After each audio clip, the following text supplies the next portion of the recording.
In this parsha, we learn about the inauguration of the Kohanim, the holy priest, who served in the holy temple.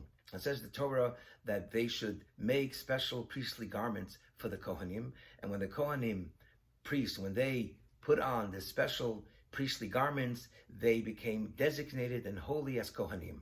Furthermore, the mitzvah is that when the Kohanim served in the holy temple, it was a law, a requirement that they needed to wear the priestly garments while serving in the holy temple. And God forbid, if they would not wear the holy garments in the temple, there was very severe punishment. And the question is, why the emphasis on garments? Garments are external to the person. You can have a person wearing beautiful clothes, but that person is not a good person. You can have a person wearing very simple clothes, but that person is a beautiful, good person. Why the emphasis on garments?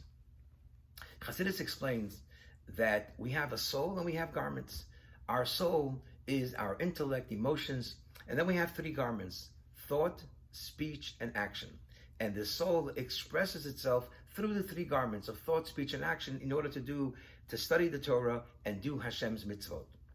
But what happens when one loses his or her fire and desire for God and for doing mitzvot? Then we can study Torah and we can do mitzvot, but it's robotic. We don't feel it. We don't feel the joy. And the same is true with relationships, spouses, families, friends. Sometimes we just lose the inner fire and the desire to be close. Says the Torah that nonetheless, one should always act and do mitzvot. Use your thought, speech, and action to study Torah and to do good deeds. Because eventually it will also ignite the heart for two reasons. Because when a person accustoms oneself to study Torah and do mitzvot every single day, that becomes second nature. That will become who you are.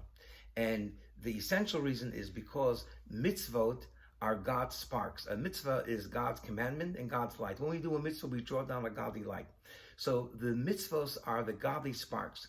And when we do a lot of mitzvot, these godly sparks ultimately will ignite our inner soul so that we feel the beauty and joy of the study of Torah and doing mitzvot. And this is the reason why God commanded that the priests, they need to wear priestly garments, because when they serve in the holy temple, and sometimes, you don't feel it, but when they had these special priestly garments, it was a constant reminder that they are special and they are Kohanim and they serve in the holy temple. And eventually that ignited their love and awe for Hashem in the holy temple. Have a very good Shabbos.